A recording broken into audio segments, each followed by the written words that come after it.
Thank you all very much. Thanks, Bensi, and thanks, Prem. I need not mention this, but I know the kind of trouble Prem has taken to arrange this, call everyone, and prepare all this. Samim was there. Many of his friends were associated with the organizing of this function.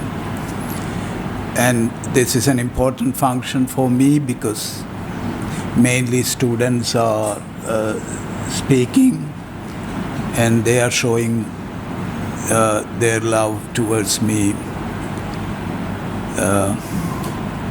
And I'm extremely happy my teacher, Professor Gulshan Dietil, is here. And those conversations that she has reminded me at this point, I really cherish the memory she taught me, the course on Saudi Arabia. And I still have some notes on it, on the structure of power in Saudi Arabia and how the Royal Council itself is the constituency from which power emanates. I remember much of your class even now.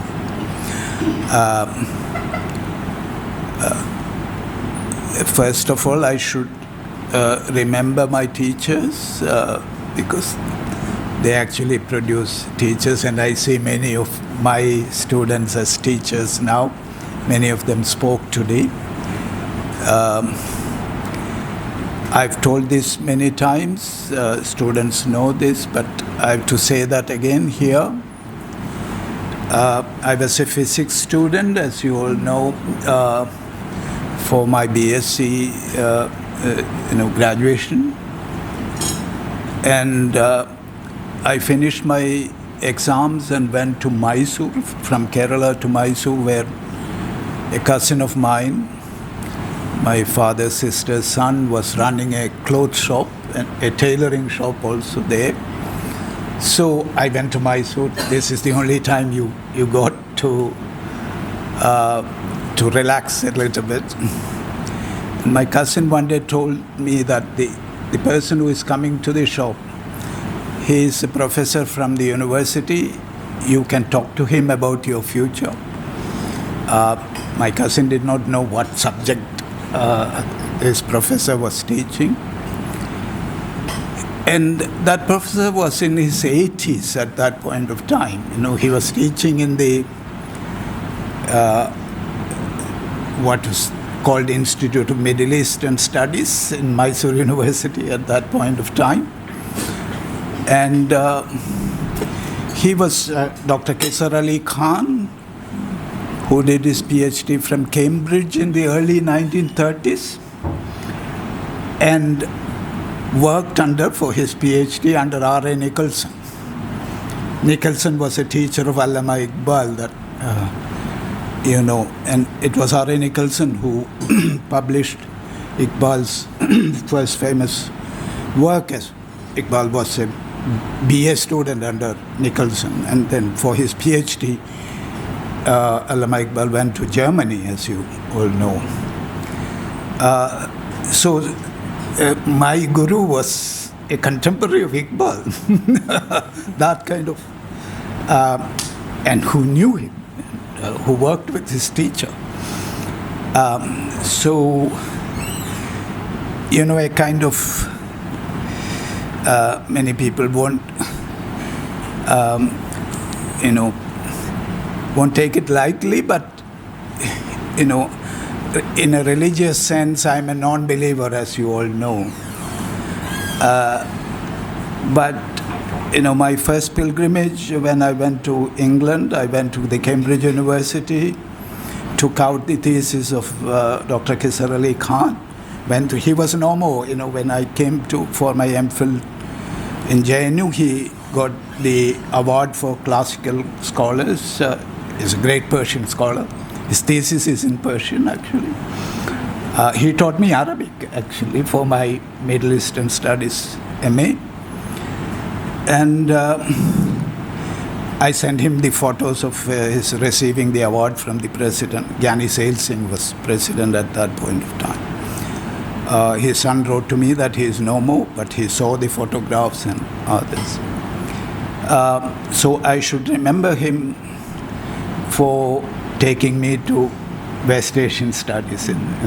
It's a chance meeting with him that nobody from my circle knew about such a subject, and most people don't know it. And they all asked me, what will you do? Most of my physics classmates were in Baba Atomic Research Center or ISRO, many famous people that whose names you might have heard. All of them wondered what I will do. Actually, I was the first person to get a job among that batch of it. Luckily, the Mahatma Gandhi University was opened at that time, and they started an international relations department, the first time in South India. So I was here when she was my classmate, Javed Iqbal, who is teaching in AMU. I was here for my MPhil, actually. I did all the coursework and left in late 1984 for my teaching job in Mahatma Gandhi University. So it's the 40th year of teaching, actually. So it's a long innings, I should say. I became a teacher at most of your age. So the early batches of students many of them were elder to me. And so you could see that kind of friendship with students is quite natural in those kinds of circumstances. All the teachers, 4 of us who joined, were young faculty members.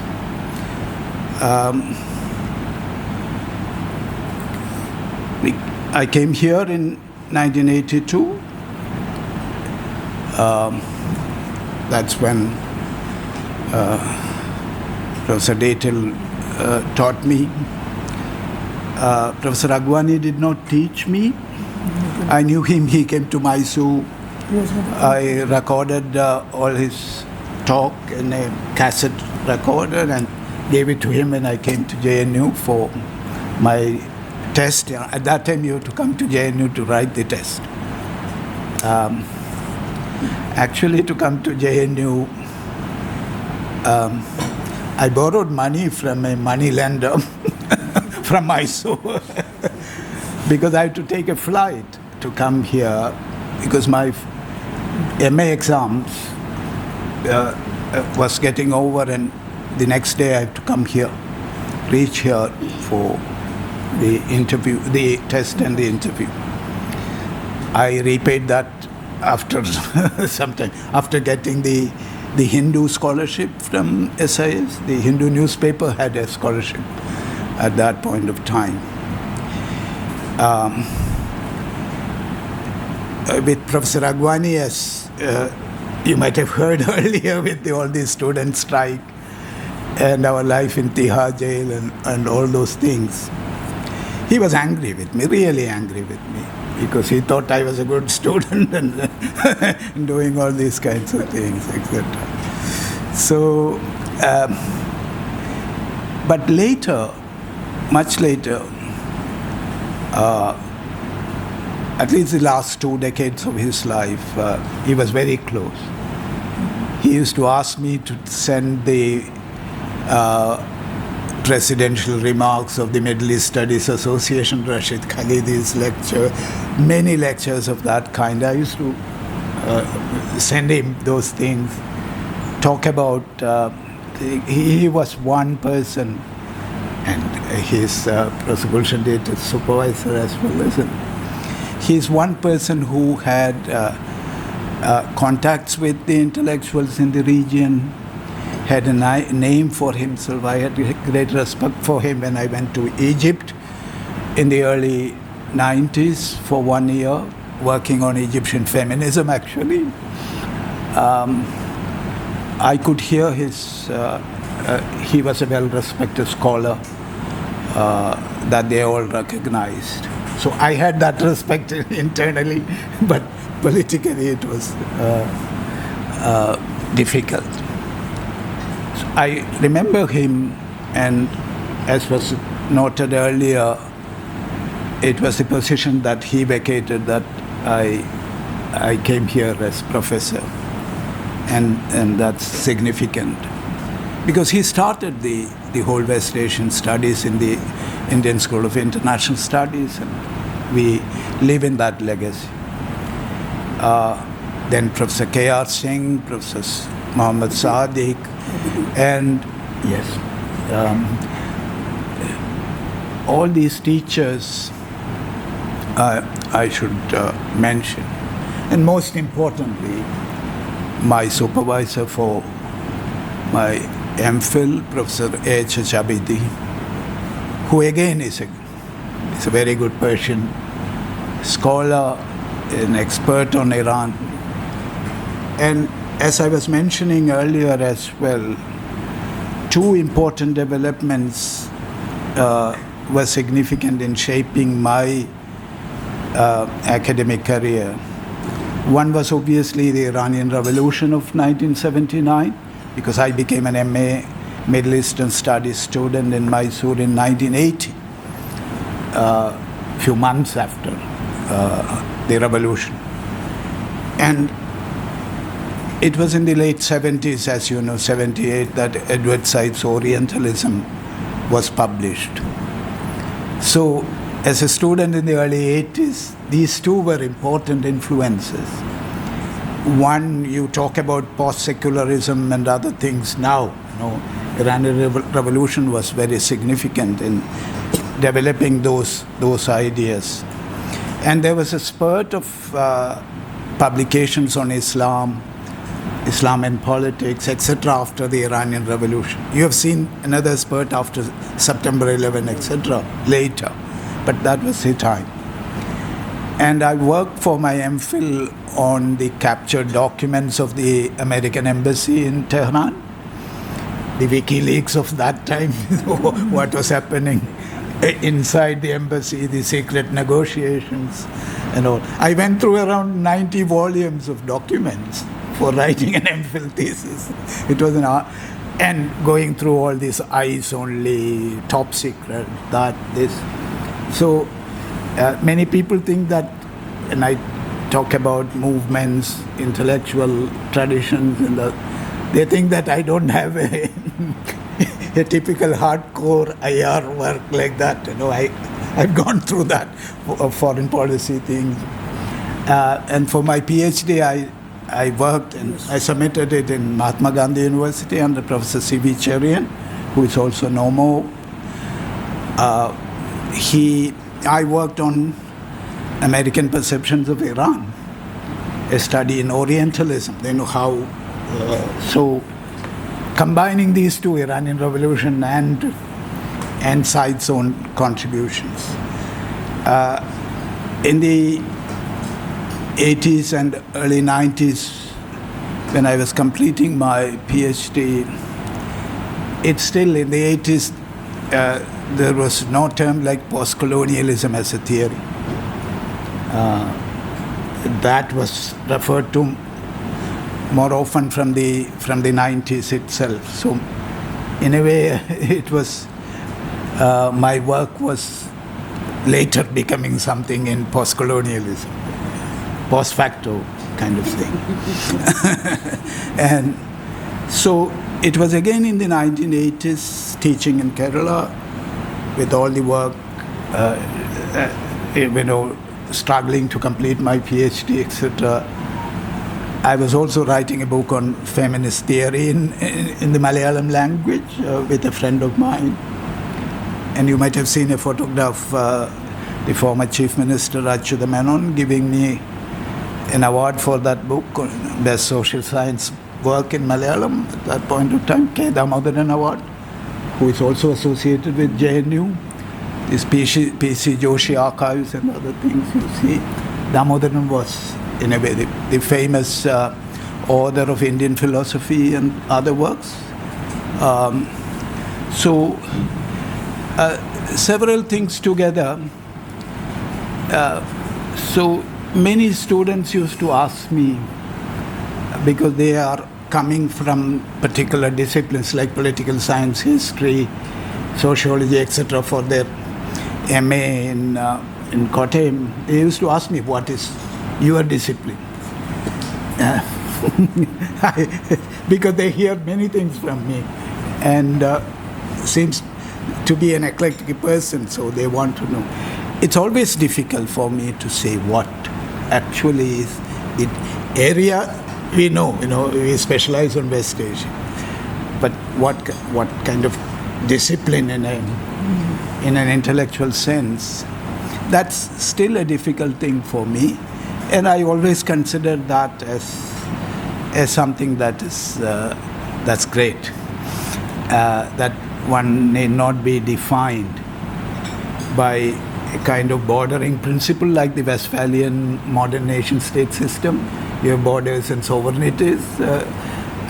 It's at the same time that modern disciplines of knowledge also emerged, as you know, and that kind of reflection of the international Westphalian system on knowledge realm itself, that's a constraining factor, both in the actuality of international relations and also in the conceptual realm. One has to break that borders of disciplines at one level and borders of nation-state on the other. Many people have talked about the need to go beyond the state-centrism within IR, and which I always think are very important. I spoke yesterday also, looking at the world, especially from Kerala, when you look from the sea out there through the Arabian Sea. It's the Arabian Peninsula which is very near to us. As I always say, Oman is much nearer to me than New Delhi, in actual distance, and in the way we have communicated. And from the sea, if you for millennia, people traveled through those seas.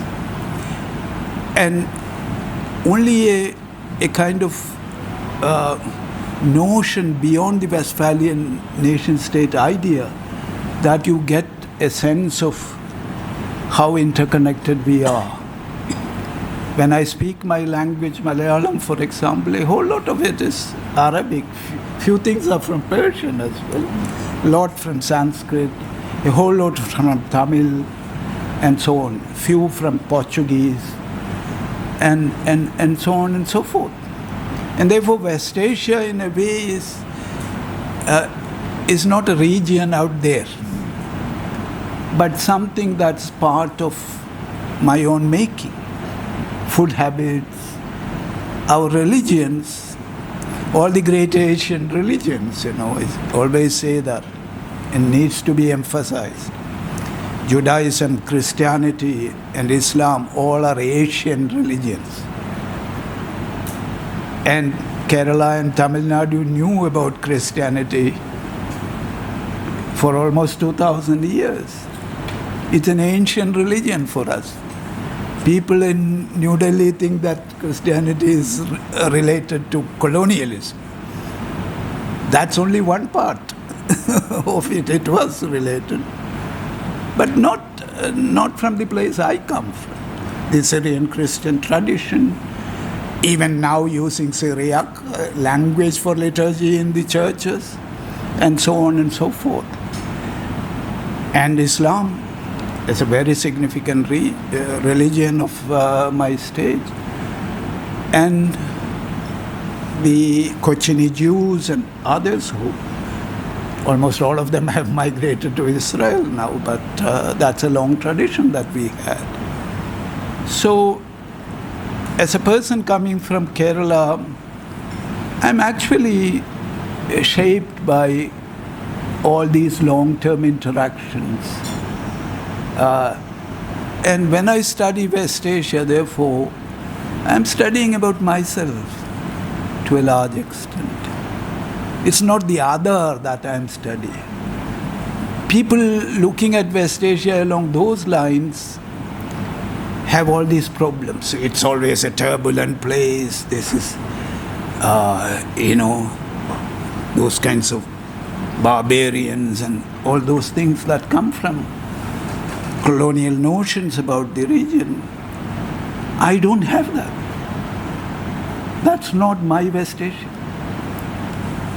And therefore, a kind of neighborliness. You can quarrel also with the neighbors, but you are familiar with them. You can differ with them. But imagining the people of West Asia and North Africa as people like us.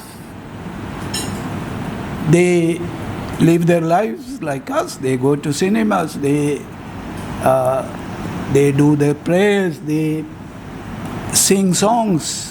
They have great musicians, as Ratish was reminding you. And they do all the things that we do. But that connection that we have to make with them, that human connection, that should be at the basis of our studying about West Asia. Maybe other parts of the world as well, but as far as we are concerned, that's very significant. And that's from where that kind of a people-centric approach to studying West Asia, that kind of studying West Asia as, I need not talk about northern India. Iran was our immediate neighbor until partition, as you know. And for Iranians or for the Arabs, even if you go to North African Arab villages, in the Egyptian villages, when I go there, stayed with them in the villages, with the fellahin, with the farmers. And if you say you are from India, they don't consider you as an alien person. They consider you as somebody whom they have known forever because of long-term interactions. This is true with the Iranians. They know the stories, they know. There is so much going on. And therefore, the harm that is being done by modernity's division of the world through these bordering and sovereignty principles have hampered us to look at the other through human eyes. And this is precisely what we should break. And I hope I've instilled some sense in students to do that, and I hope that endeavor will continue through your students and generations to come in that sense.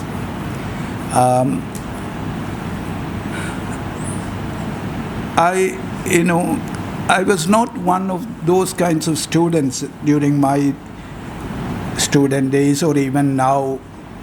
Many think that JNU is a very progressive, radical institution and so on. Yes, the student body has kept that imagination alive most of the time in its history. But for me, academically, it's a much more conservative institution. I'm sorry to say that, but I should reflect upon my own life here. You know how long it took for an intellectual tradition course to be passed. I agree with you. Yeah. So the kind of things that one could do elsewhere, the freedom that a teacher has to teach the kind of courses they want to teach. If there are takers, there are students to opt for such courses. But the kind of, those are not even disciplinary restrictions. Those are restrictions coming out of not knowing what the ocean of knowledge actually is. How vast and deep that ocean is. If one has a sense of that, at least starting from somewhere, to get a sense of it and to have that adventure into that sea. That sense of adventure is what makes an institution much more sustainable in future. That does not mean that JNU will not give you enough knowledge, etc. That can. It all depends upon how teachers and students undertake that venture, how that level of freedom is instilled in students, and what kind of new courses that you introduce. So for me, maybe everything looked conservative when I look from my point of view, because even interdisciplinarity ultimately should mean no disciplines, isn't it? Non-disciplinary. So there is an anarchic tendency in me. I understand that, but that's what keeps you going. Not fully settled in any boundaries, either of knowledge or of any pursuit of life activities in that sense. Did JNU teach me anything as a student here? Yes, a whole lot.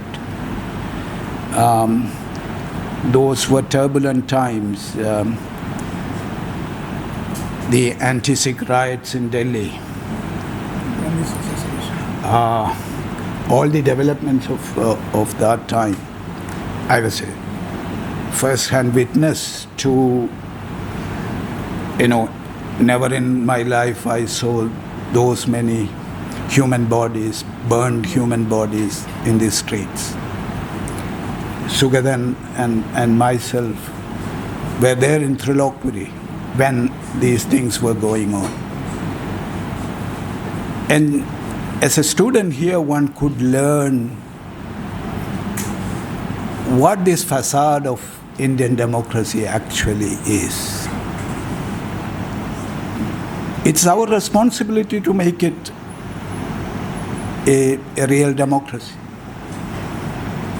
You have seen what happened in Gujarat. You have,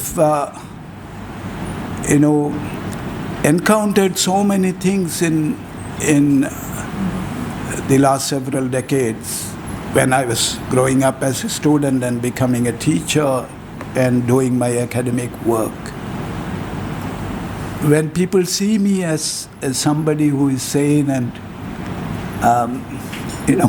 kind of well-settled person without much worries, no. Actually, inside, these kinds of things really affect you. And therefore it becomes all the more important for all of us to actually develop a democracy in which people's lives can flourish.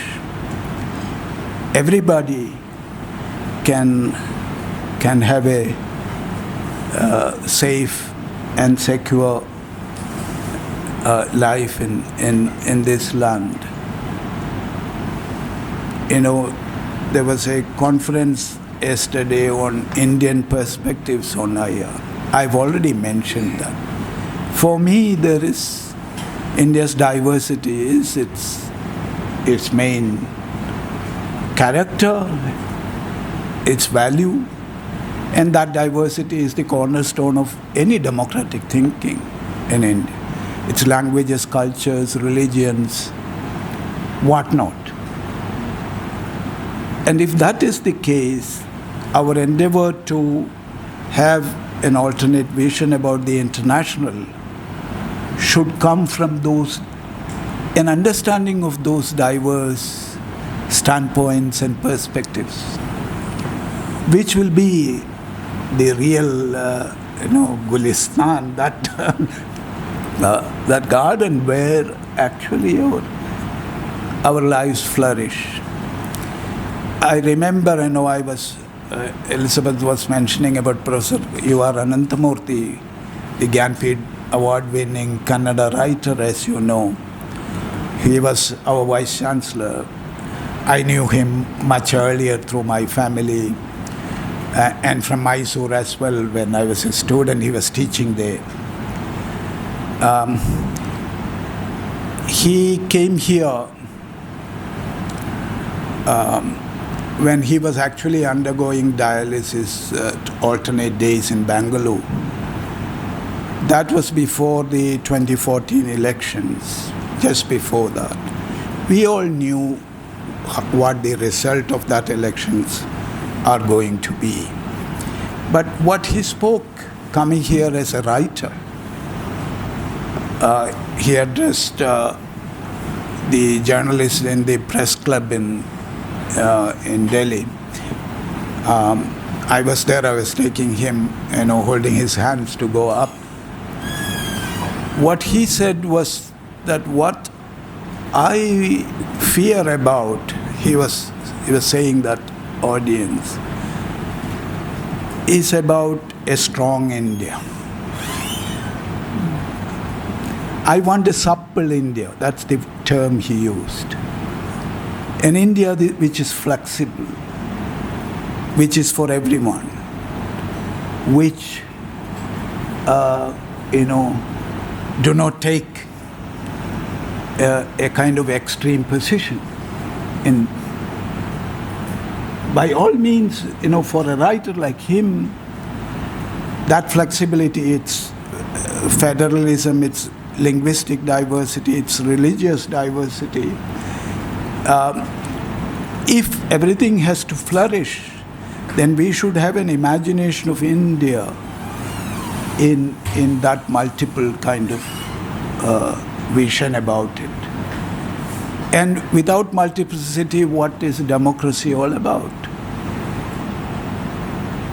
If it's a uniform kind of thing, the kind of European nationalisms that we know about, and so on, it has its own danger. So to me, all these things are, sitting in Delhi, I may not be sitting like this in Delhi for long. And therefore I should say all these things, I'm not that ideological as many people think I am to be. If these are all ideological, this makes me, give me some label of this kind or that kind. I don't bother about that much. But these are values that are dear to me. And therefore, some magazines called me an anti-national, citing my name. A terrorist also, yes. What did I actually do? As I've told you, I taught for the last 40 years. I was doing the same thing, nothing else. In between, I did not take up arms or do anything. I am incapable of doing that as well. So this is where your learning of discourses, of hegemonic discourses, etc. would become important. Because it's somebody else talking about you and caricaturing you in a particular manner. You have nothing to do with it. This is precisely what Shamir was saying here. This is about the whole post 9/11 Islamophobia across the world and so on.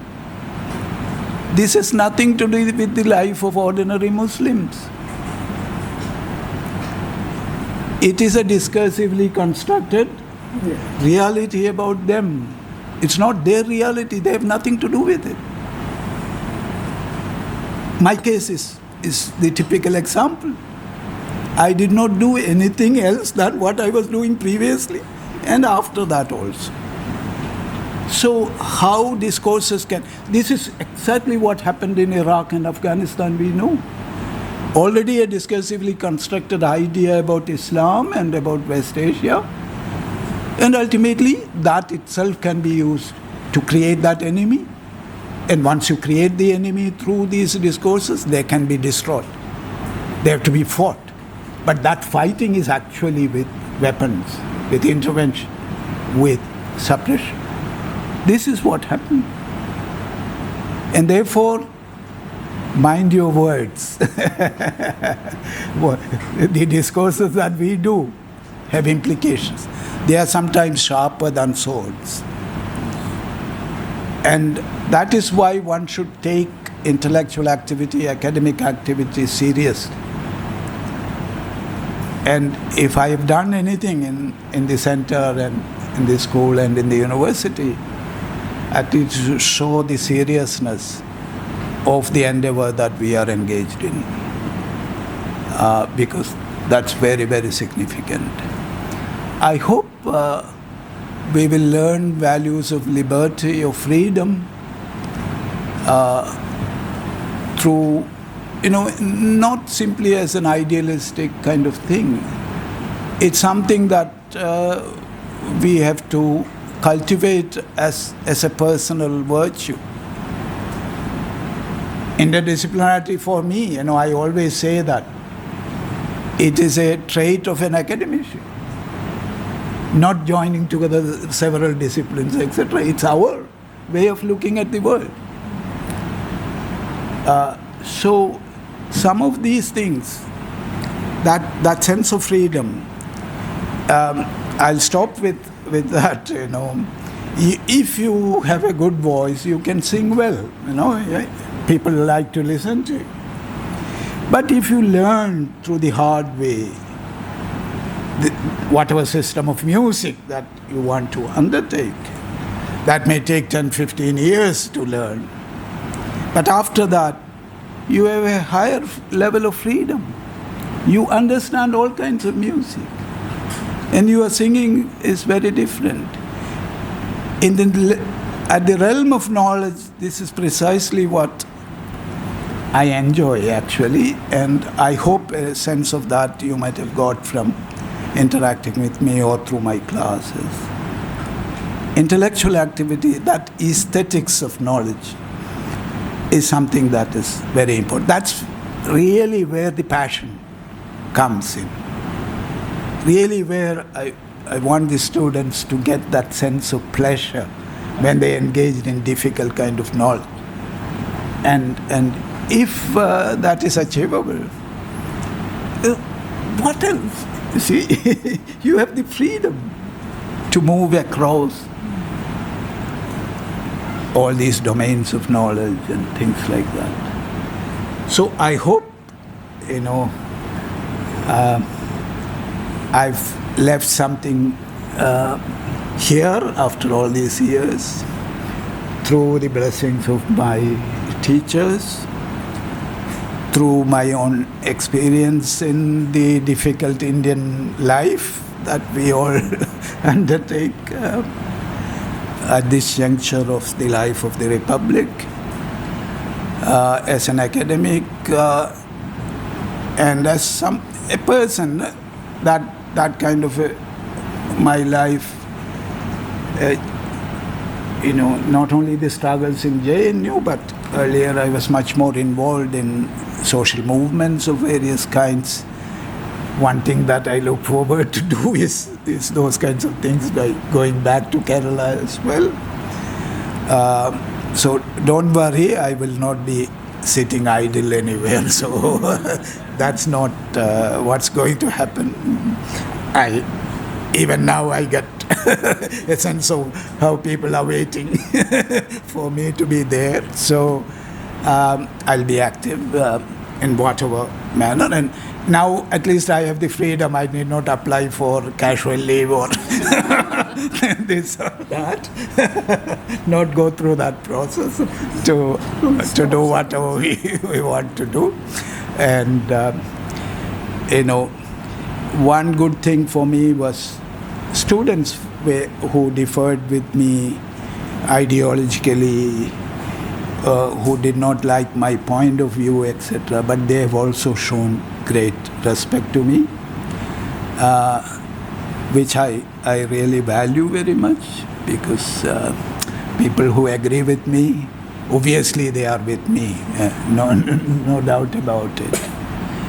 But no, as a chairperson for some time, as a teacher, one good thing is that students of all persuasions have shown some respect to me, and I really cherish that as well.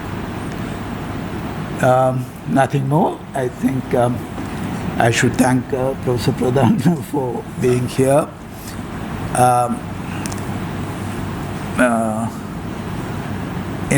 One difference that we had was on the BDS movement at one time. I don't know whether that persists now on Palestine. I was a signatory to the BDS movement, the first 500 professors and librarians who signed that, along with many, Butler and others.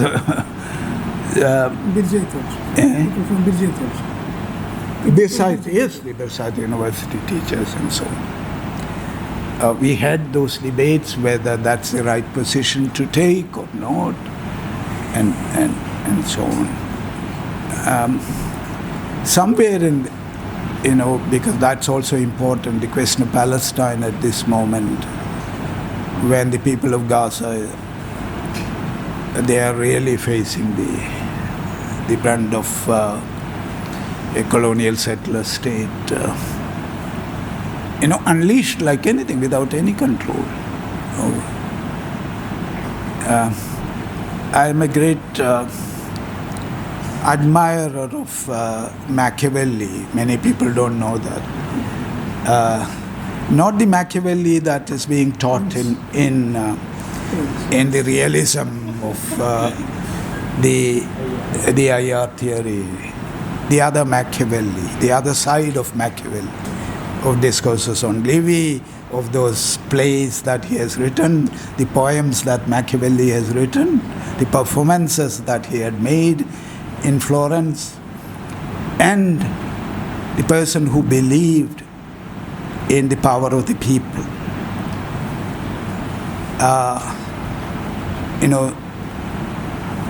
Gramsci was a great fan of Machiavelli, as you know. He called his political leadership, the Communist Party itself, as modern prince, as you know, from that Italian tradition. Althusser have written about that philosophy of contingency, aleatory materialism, as he calls it. That sudden happenings, that fortuna in Machiavelli, and virtue of the prince that he talks about. And in discourses on Livy, you will see how, he always resisted the grandi, as he called it, the upper classes of Florence at that time, and talked about Popolo, about the people's power.